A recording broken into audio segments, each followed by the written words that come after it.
For the 2023 season, the WNBA had grown by 40% viewership from 2022 to 2023. But with Caitlin Clark's arrival, it's grown by 400% viewership. What that means is if the WNBA were continue to grow at the rate it grew from 22 to 23, it would take until 2028 to do what Caitlin... The latest numbers from the semifinals are in, and they paint a rough picture for the WNBA. Ever since Caitlin Clark's controversial exit, knocked out by what many call unfair fouls, the energy has shifted. Players are in tears, convinced that fans have turned their backs because the arenas aren't filling the way they used to.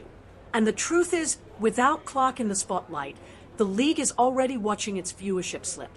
With every passing playoff game, the fear is clear. The numbers may only keep falling. Do you want me to just say I told you so, or are you willing to say, Stephen A., you did tell us? Really?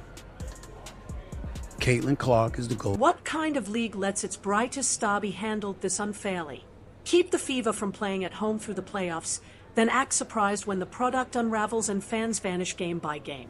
In the NBA, teams fight for the title and still keep the crowds, but here, each matchup seems to shrink the audience. Now Caitlin is overseas, taking what looks like a breather.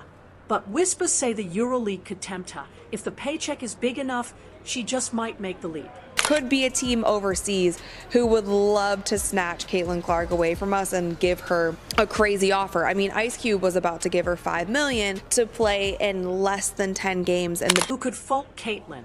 A move abroad means 10 times the salary and the respect she deserves. Even the WNBA denied her a clean sweep for Rookie of the Year.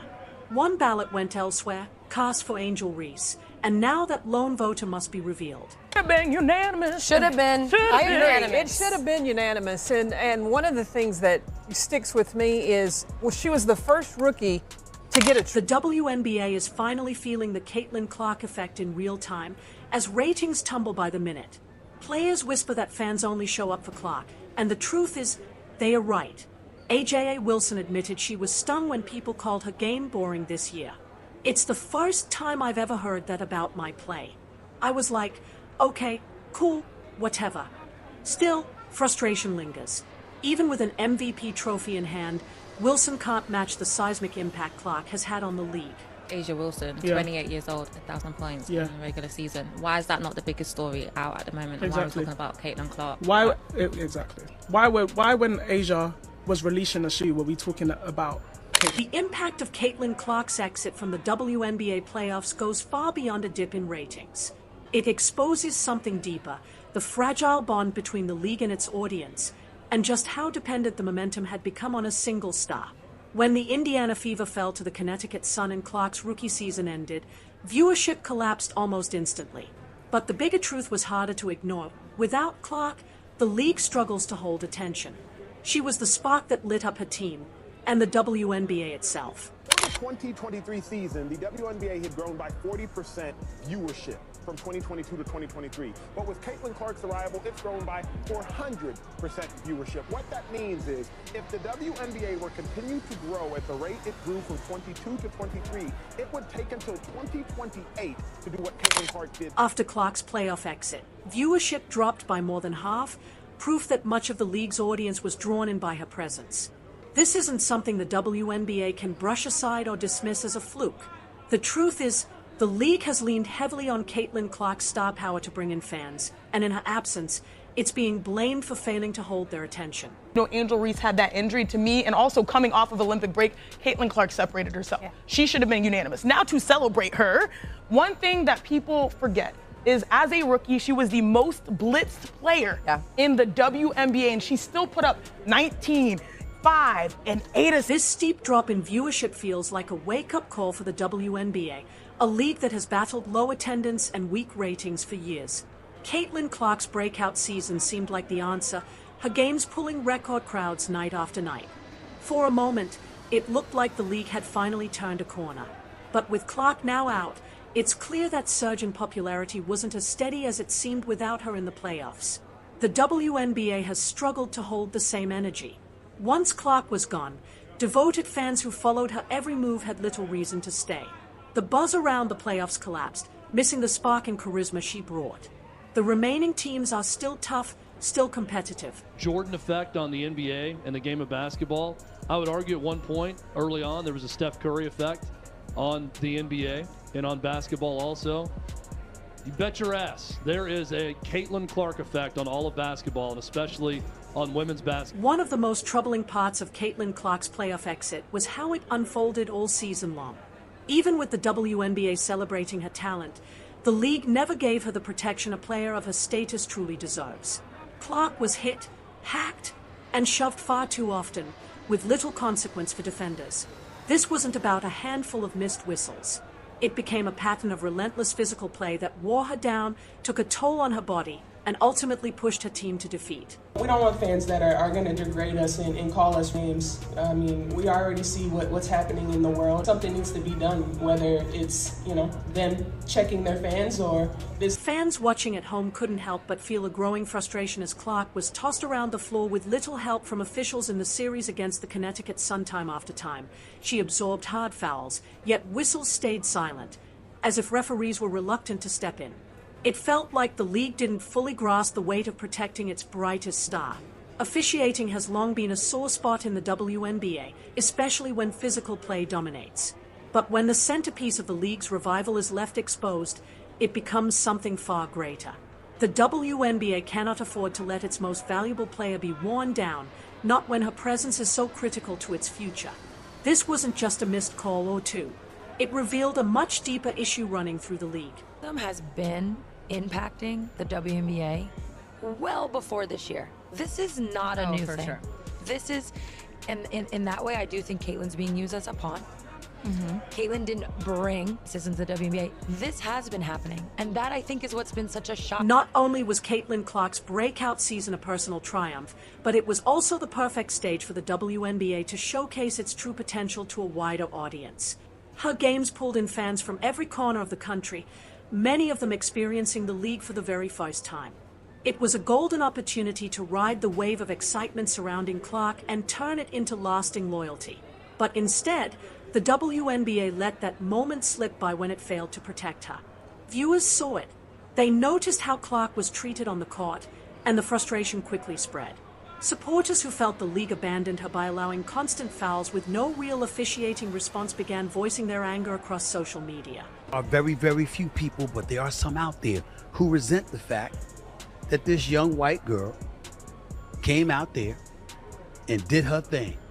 Rookie of the year, 4th in the league for MVP voting, assist leader, one of the top leading scorers after the Olympic Games. She put on a show, validating all the attention she... Because of this, more and more people believe the league isn't doing enough to protect its stars, and that could have lasting consequences for fan loyalty. Right now, the WNBA stands in a fragile place. Caitlin Clark has already given the league more in one season than some players manage in their entire careers, yet the league risks losing the very athletes who are driving the sport forward if it refuses to protect her and others like her. This isn't just about chasing wins, it's about the league's survival. Number of viewers for WNBA games that Caitlin Clark is not in is like 3 to 4 million. When she's in the game, when it's her game playing, it's like 17 million. Yeah.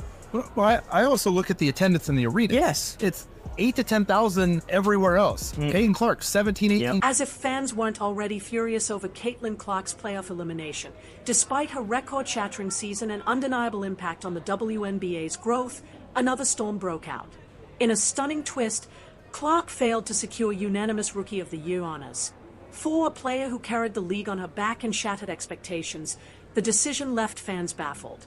One voter had gone against the tide, choosing someone else, and that single ballot was enough to spark outrage. No matter if you are rooting against Caitlin Clark because you like another team, there's very few of them. I'm excited even if it's that. I'm excited to see. Many fans were outraged by the decision. How could anyone possibly vote for someone other than Caitlin Clark, the player who had almost single-handedly lifted the WNBA's profile and become the driving force behind its rise in popularity? To make it worse, not giving Clark unanimous Rookie of the Year honors felt like a direct insult to her and her supporters. The WNBA's decision to keep the identity of the lone voter who chose Rhee over Clark secret only fueled frustration. Fans see it as yet another sign that Clark isn't getting the recognition she rightfully deserves. The second half really set the tone for me for her to be and should have been the unanimous Rookie of the Year. And it wasn't just one triple-double. She had 2 on the season. And this is why we would love for the WNBA to make voting not anonymous. Because if you were the person that had that one vote, you should just be able to stand on it, and we should know. This was more than just a one-time snub. Caitlin Clark's exclusion from a unanimous Rookie of the Year award could leave a lasting mark on how fans view the WNBA. Many feel the league has failed to truly value Clark's impact. The single vote cast for Angel Ree instead of Clark has raised serious questions about the integrity of the process. Clark gave everything to elevate the league, but when the moment came to fully honor her achievements, she was denied the unanimous recognition she so clearly earned. Best player in the country. To the media or me? As you see it. I feel like I'm the best player in the country. The WNBA's latest controversy has opened a wound that won't be quick to heal. Yet for Caitlin Clark, the Rookie of the Year, that snub may serve as nothing more than added fuel. She's already proven she can command the league with her play, and this slight will only sharpen her edge, driving her even harder in the seasons to come. My question is, who did it? Speak loud and clear, raise your hand, all that good. The WNBA now stares down one of its toughest tests, as Caitlin Clark steps away from professional basketball for 200 long days. The league must find a way to keep fans engaged, even while games continue without her. That's no small challenge, especially with viewership already slipping since Clark's playoff exit. The reality is simple. Without her, the WNBA faces an uphill climb, because she was the league's brightest attraction, and her absence leaves behind a gap that won't be easy to replace. Basketball has really consumed my life for a year, so I feel like it'll be good for me to kind of reflect back on everything. If the WNBA truly hopes to keep Caitlin Clark for the long haul, it must act swiftly to protect her on the court. The kind of physical punishment she endured throughout the 2024 season simply isn't sustainable. And if the league fails to respond now, it risks losing her to other paths, like the EuroLeague, where players not only earn more but are also cared for at a higher standard. In fact, the EuroLeague has steadily become a destination for top talent, offering both better pay and better treatment.